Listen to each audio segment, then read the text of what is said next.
Selamat siang teman-teman mahasiswa. Prof. Tirta, terima kasih untuk perkenalannya. It's an honor for me. Baik, Pak Odo. Saya S1, S2, S3, S4 Hubungan Internasional di Kemlu.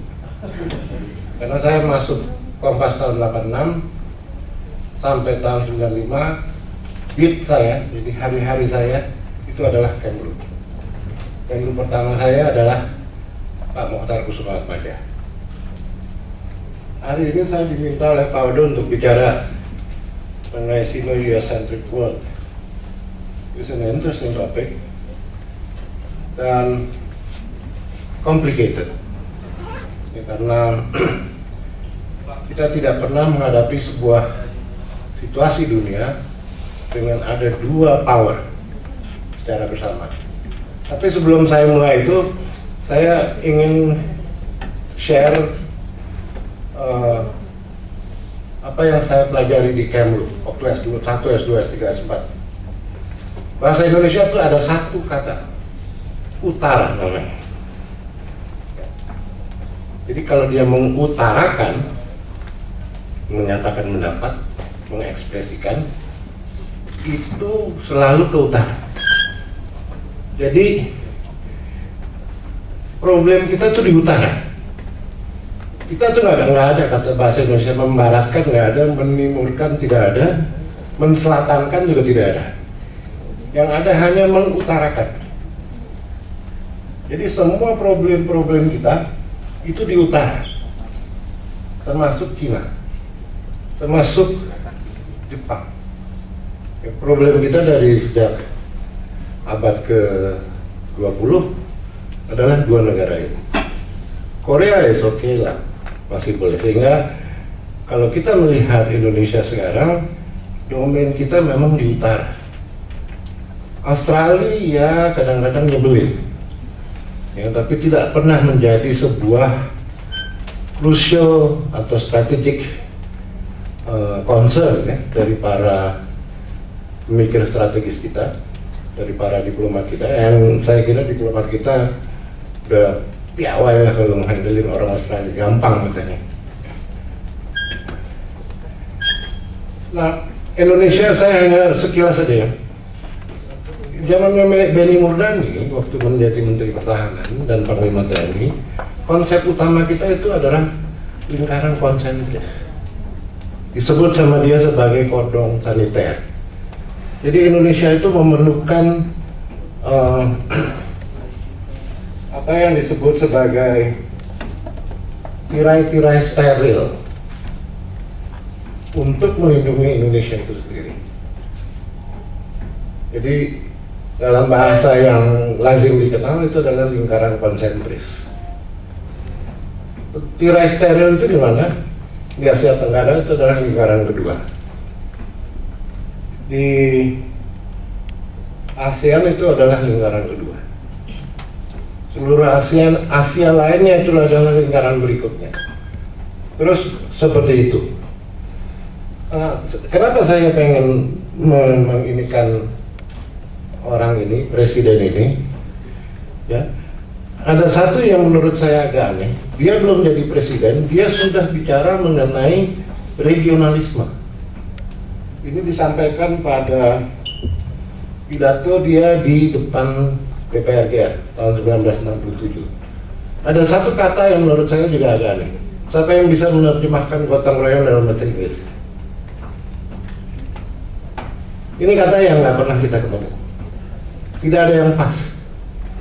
Ada yang bilang common cooperation, ada yang bilang macam-macam. Tapi bayangin begini. Saya nggak punya uang, saya bisa punya sekolah. Saya tidak punya uang, saya bisa punya jalanan. Tidak punya uang, saya bisa punya jembatan, dan seterusnya, dan seterusnya. Gotong royong. Jadi everybody is chipping in. Bawa semen lah, bawa bata lah. Kalau saya nggak bawa apa-apa, saya bawa tenaga saya. Yang saya chip in adalah tenaga saya. Itu adalah esensi gotong royong kita.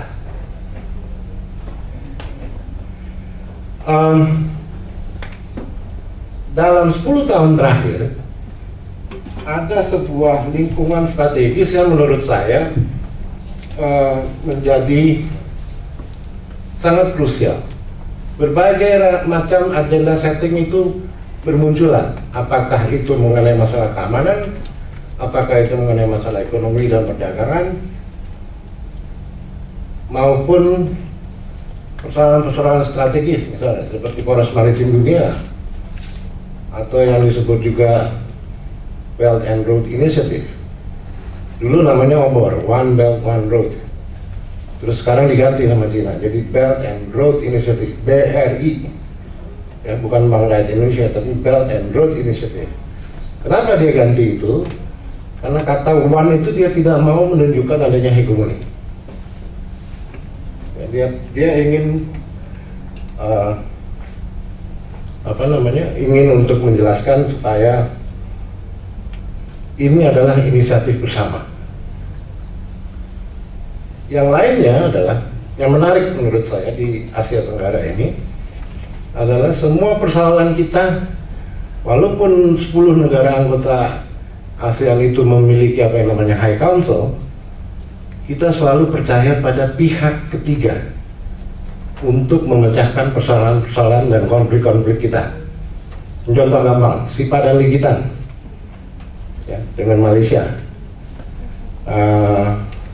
Bihara Priavir, Kamboja, Thailand, Timor Leste, ya. Jadi semua klaim-klaim kita yang bersinggungan dengan bangsa lain, dengan negara lain, akan kita selesaikan menurut nilai dan norma hukum internasional. Tidak semua negara punya keyakinan seperti itu. Dan saya kira Indonesia is one and only yang bisa menerima. Waktu kita kehilangan si Padang Ligitan, ya semua orang kecewa, tapi we move on. Timor Leste kan juga begitu. Ini sekilas saja. Jadi kita itu menghadapi sebuah dunia yang dari disorder, reorder, ke new order. Ya. Cina misalnya, dalam satu sisi kita agak bingung. Cina itu bergerak mengikuti norma multilateralisme dalam OBOR, dalam WTO. Tapi dia akan menjadi unilateral ketika urusannya adalah soal Cina Selatan. Dia sendirian. Amerika juga begitu. Jadi sikap-sikap ambivalensi ini yang kadang-kadang menyulitkan kita untuk menentukan apa yang harus diprediksi paling tidak 5 tahun ke depan. Di dalam urusan Korea Utara, Amerika condong pada multilateralisme, mengharapkan semua negara ikut di dalam aliansi menghadapi Kim Jong-un. Tapi di dalam perdagangan, dia punya yang namanya, dia mengandalkan pada unilateralisme, semaunya dia. Ya. Salah satunya adalah menghapuskan misalnya kemitraan Trans-Pasifik, TPP. Yang muncul sekarang adalah TPT, Trump Preferential Trade. Ya. Jadi preferensi yang tergantung dari Presiden Trump. Nah, persoalannya adalah buat negara-negara yang berada di antara dua kekuatan besar ini, tidak bisa kakinya dia ada di dua tempat. Dia harus berpindah-pindah antara ke kiri atau ke kanan. Kapalnya Amerika atau kapalnya Cina. Nggak mungkin di dua kapal sekaligus.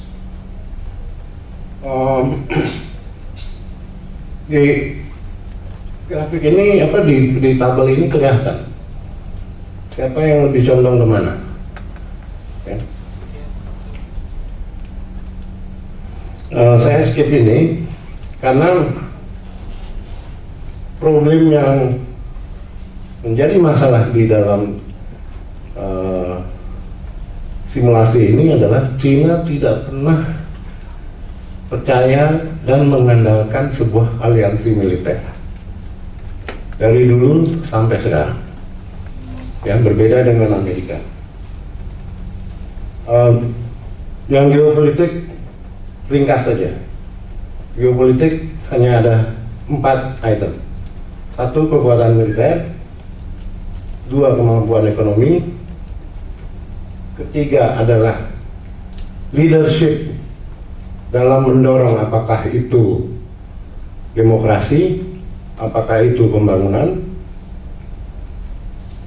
Dan yang keempat adalah persoalan ideologi. Belum pernah kejadian, kalau masih ingat, kira-kira setahun 2 tahun lalu, pemerintah Obama shutdown karena nggak punya duit, nggak ada uang. Dan ini adalah fenomena baru. Sekarang kalau kita lihat, ini nggak kelihatan ya, kecil. PDB Indonesia, GDP Indonesia adalah tertinggi di ASEAN. Setelah dia itu adalah Thailand dan Malaysia. Yang kedua, remittance dari orang-orang Indonesia yang bekerja di luar negeri. Itu totalnya kalau tidak salah sekarang sudah mendekati sekitar berapa enggak? 17 miliar US dollar. Besar sekali. Jadi selama kita tidak mampu untuk memberikan lapangan pekerjaan yang cukup, selama itu akan banyak sekali orang-orang Indonesia yang bekerja di luar negeri. Ini G20 GDP-nya. Ini investasi negara-negara asing. Yang cukup signifikan menurut saya harus diperhatikan Cina. Kalau Singapura ya ini kadang-kadang kita nggak ngerti. Dia nggak punya apa-apa, tapi dia bisa menjadi pengekspor misalnya kelapa sawit terbesar di dunia. Kan gila. Dia nggak punya kebun kok.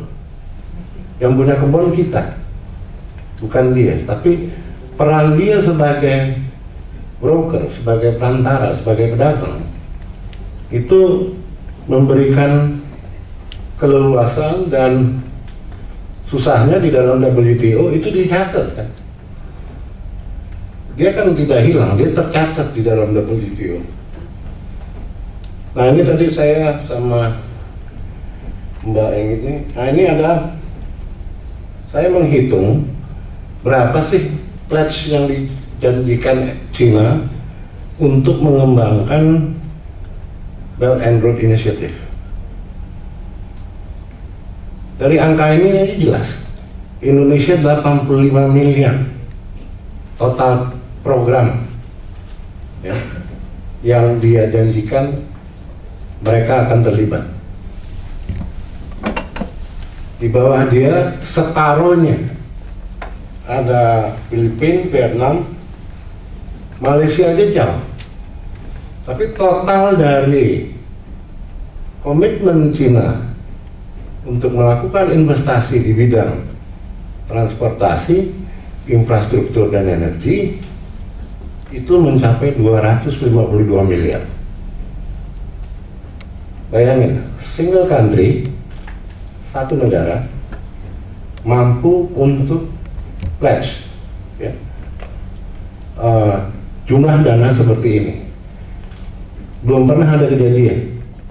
Waktu Indonesia di bawah IGGI misalnya, itu pun harus beberapa negara untuk bisa memaintain laju pertumbuhan Indonesia di bawah Soeharto. Padahal, nah ini menarik, EIB itu asetnya baru 100 miliar. Sekarang persoalan di EIB itu adalah mereka itu understaff, tidak ada yang mau kerja di situ. Jadi buruan selesai ngelamar di situ, gue udah pasti keterima. karena nggak ada orang yang mau kerja di situ. Problemnya adalah bahwa markasnya di Beijing. Dulu waktu ini di-initiate, saya sudah bicara dengan Menteri Keuangan Bambang Brojonegoro supaya pada saat perundingannya, supaya AI ini pindah ke Indonesia, markasnya itu di Indonesia, bahwa bosnya, CEO-nya orang Cina silahkan, ya, buat kita nggak masalah. Karena di Beijing sekarang nggak ada yang mau tinggal, it's too polluted, nggak ada yang mau, apalagi orang-orang Barat. Para profesional keuangan pun tidak akan mau.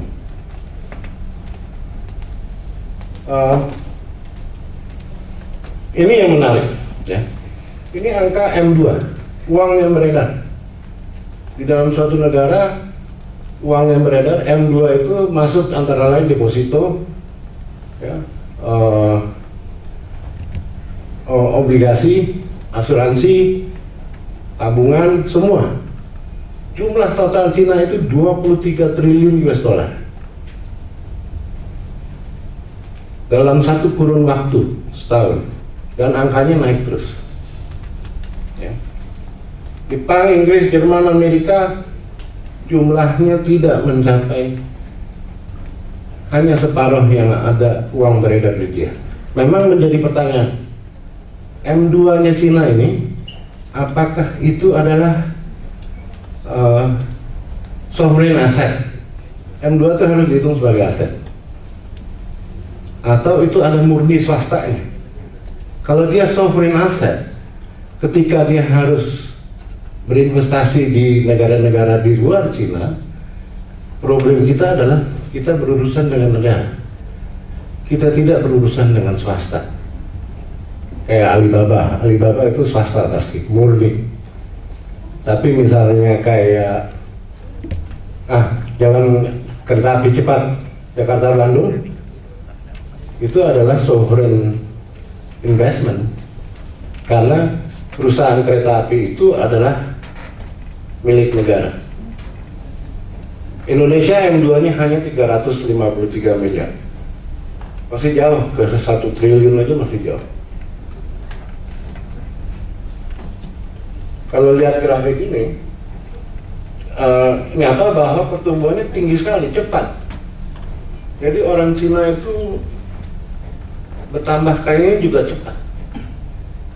Yang sedang diselidiki adalah sebenarnya berapa prudent sistem keuangan di Cina. Apakah semua orang itu menaruh uangnya di bank? M2 yang 23 triliun itu kan yang tercatat di bank. Kita belum tahu berapa yang di luar bank.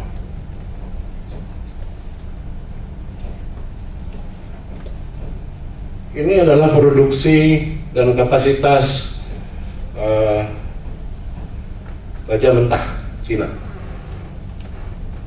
Coba perhatikan yang di dalam kotak ini. Jadi total Amerika, Uni Eropa, Jepang dan Korea pada tahun 2015 itu 25 juta ton menyerap ekspor bajanya Cina. Tapi ASEAN saja itu menyerapnya sudah 34 juta ton. Jadi bayangin betapa dinamisnya, ya, pembangunan yang terjadi di kawasan Asia Tenggara. Ini perbandingan lain. Jadi kalau kita mau melihat dua negara besar, selalu lihat pada hal-hal yang pokok. Ya, sebelah kiri ini adalah konsumsi semen Amerika dalam 100 tahun. Itu hanya menghabiskan 4,5 gigaton semen. Ya, 100 tahun. Cina itu menghabiskan 6,6 gigaton. Jadi hampir 2 kali lipat hanya dalam waktu 3 tahun. Jadi kalau kita sering membaca bahwa banyak sekali yang namanya kota-kota hantu di RRC, ini angka ini sebenarnya menunjukkan, ya, konsumsi semen yang mereka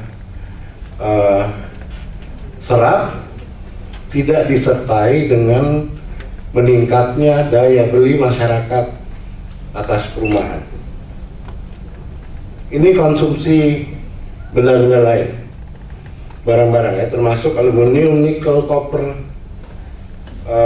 kapas, baja, yang ada panah-panahnya itu menyangkut food security, keamanan pangan. Minyak, jagung, ya, gandum, gula, kelapa sawit. Nah, problemnya sebagian besar dari komoditi ini adanya di luar Cina. Sebagian besar di Asia Tenggara, sebagian besar lagi bukan di, banyak orang mengira bahwa itu Afrika. Tapi orang Afrika tidak menanam ini semua. Jadi yang dilakukan adalah Cina memberi lahan ya mereka nanam gandum, jagung dan segala macam, dibawa pulang. Ya, jadi diekspor dari Afrika kembali ke Cina ya untuk dijadikan sebagai komoditas lain. Ini adalah perkembangan ekspor dan impor pengolahan non migas. Ini import, yang tadi ekspor. Nah, yang saya mau sampaikan bahwa situasi industri Indonesia antara 2010 sampai 2014 itu tidak menunjukkan bahwa Indonesia harus menjadi sebuah negara industri. Karena apa? Dari 8 sektor unggulan itu hanya 3 yang unggul: tekstil, pulp dan kertas, dan pengolahan tembaga dan timah. Maksudnya unggulan apa? Semua ini kita ekspor dan kita impor secara bersama. Yang merah ini kita angka selisih perdagangan sektor itu merugikan kita karena kita ekspor lebih sedikit daripada mengimpornya. Ini sekilas, ini program yang sebenarnya sudah dimulai dari MP3I zamannya SBY mengenai 24 pelabuhan tol. Ini menarik, kenapa? Pelabuhan ini kan selama 30 tahun Orde Baru diabaikan, tidak pernah diberikan perhatian memadai. Termasuk di dalamnya adalah pelabuhan ikan. Sekarang lihat pelabuhan seluruh dunia, ini adalah 50 pelabuhan container shipping terbesar di dunia. Yang kuning-kuning itu semua ada di Asia dan semua di atas 32 juta TEU, satuannya TEU, jadi 20 feet equivalent unit. Hitungan kontainer kan ada 20 feet sama 40 feet, nah hitungannya gitu. Jadi bayangin, pelabuhan Cina itu mampu menyerap 30 juta. Indonesia kira-kira 2-3 juta lah, yang baru ya, pelabuhan baru. Tapi sebelum itu kita nggak mampu. Ini angka lain. Yang ingin saya tunjukkan ini adalah angka perikanan. Indonesia itu sekarang mungkin angkanya udah di 6 juta ton sejak di bawah Ibu Susi. Tapi Cina itu adalah penghasil penangkap ikan terbesar di dunia ya, dengan jumlah hampir 14 juta ton. Tapi dari 25 negara penangkap ikan terbesar di dunia, lebih dari separuh itu ada di Asia, bukan di Eropa, bukan di Amerika Latin. Nah, angka itu saya bandingkan dengan statistik yang dikeluarkan oleh pihak Cina. Jadi penangkapan ikan laut ya, itu jumlahnya hampir 2 kali lipat dari angka yang ada di FAO. Food and Agriculture Organization. Itu jumlahnya hampir 2 kali lipat. Jadi kalau tahun 2014 jumlahnya 14 juta, angka Cina ini menunjukkan 32 juta. Jadi ada 18 juta ikan yang menjadi pertanyaan buat saya. Dari mana angka itu? Karena ini semua laut ya, bukan budidaya, bukan tambak ya, bukan aquaculture. Atau dia mencuri seperti yang diduga Ibu Susi selama ini, atau dia melakukan dia sebagai pengumpul. Jadi negara-negara lain store ke dia sehingga jumlah ikannya bisa besar. Dan ini nilai industrinya aja, nilai ya, the value itu hampir 450 miliar US dollar value-nya ya. Kita selalu bicara mengenai perdagangan yang defisit Indonesia-Cina. Sejak tahun 2010 kita defisit terus, ya, makin lama makin lebar. Dengan Cina mungkin sekarang angkanya udah di 15-16 miliar, kita rugi. Dengan Amerika lebih parah lagi, itu bisa ratusan miliar. Ini sekilas ya, apa aja sih yang kita ekspor, kemana kita ekspor. Ini menarik, yang merah ini semua Asia. Jadi seringkali saya bertanya, untuk apa kita mengembangkan misalnya pasar-pasar baru yang secara statistik, secara angka real itu kecil. Perdagangan kita memang di daerah sini, nggak pernah ke tempat lain. Ini apa yang diimpor Indonesia? Itu apa? Telepon itu termasuk smartphone yang kalian pakai.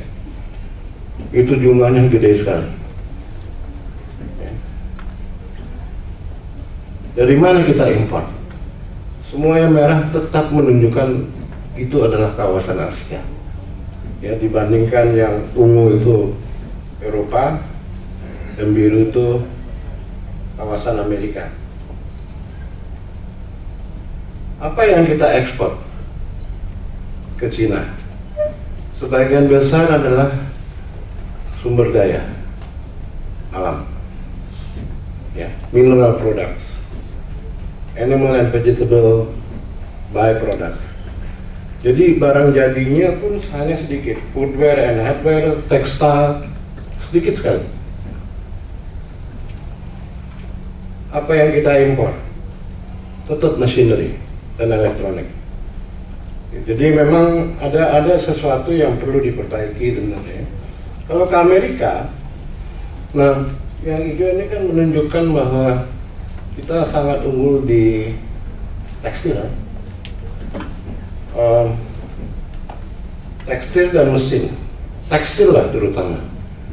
Itu sebabnya setiap kali terjadi perubahan regulasi tekstil di Amerika, kita yang mungkin mereka masih ingat yang dulu kita masih bicara soal Super 501 ya, mengenai jeans itu yang bikinan Bandung segala macam itu. Nah nilai ini juga nggak besar ya, yang kita impor itu cuma 5,3 miliar, yang kita ekspor 20 miliar. Ini yang dicecer oleh Trump, yang selisih 15 miliar keuntungan kita karena perdagangan dengan Amerika.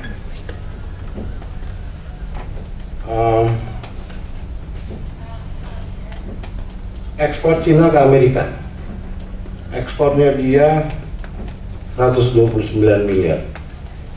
Kita dengan Cina kira-kira 40 miliar. Jadi sepertiganya ekspor kedua negara ini. Import Amerika itu mendekati 500 miliar.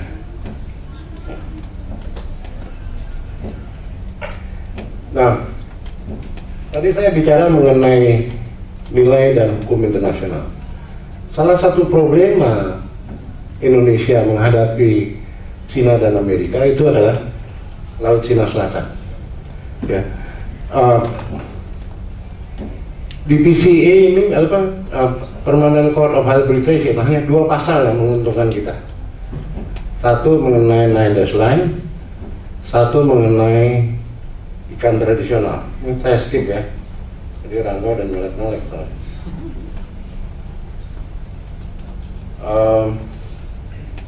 Tapi ini yang boleh dijadikan kajian. Sejak keputusan PCA bulan Juni, Cina tidak pernah lagi menyinggung soal 9 dash line. Kita curiga bahwa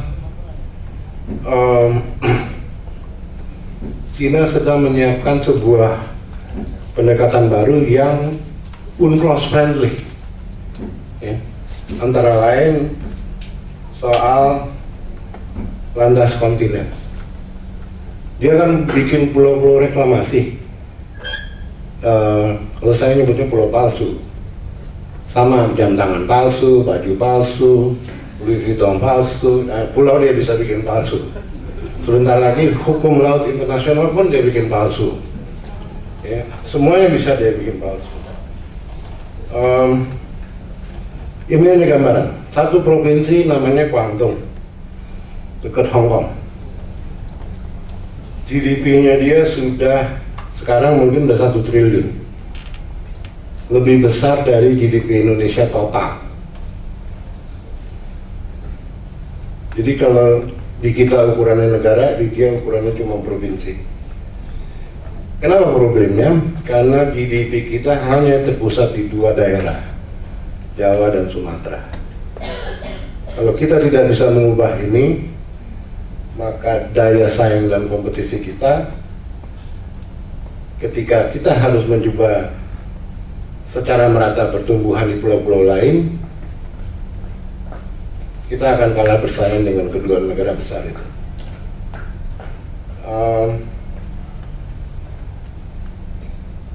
Ini yang nggak pernah diharapkan oleh Cina, bahwa di Laut Cina Selatan kita mampu untuk menyatakan bahwa kamu sudah melewati garis. Cina benar mengklaim bahwa Natuna adalah wilayah Indonesia, tapi airnya bukan, lautnya bukan. Lautnya masuk dalam disebutnya Laut Cina Selatan. So, saya kira waktu saya sudah habis. Terima kasih banyak. Nanti kita bisa diskusi lebih lanjut soal ini. Terima kasih. Ini ada beberapa hal yang menarik. Kalau tadi dari paparan Mas Reni, salah satunya misalnya bahwa perdagangan kita dengan Cina itu kita mengalami minus dari Cina, tapi kita surplus dengan US, dan itu sedang dikejar oleh Trump. Selain itu juga yang cukup menarik adalah kondisi di Laut Cina Selatan dengan 9 dash line dan juga traditional fishing ground itu. Sekarang Cina punya kecenderungan untuk lebih UNCLOS friendly kebijakan Laut Cina Selatan. Mungkin nanti bisa kita lempar di sesi tanya jawab. Sekarang kita akan dengarkan dulu presentasi atau paparan dari Pak Odo. Silakan Pak Odo, the floor is yours.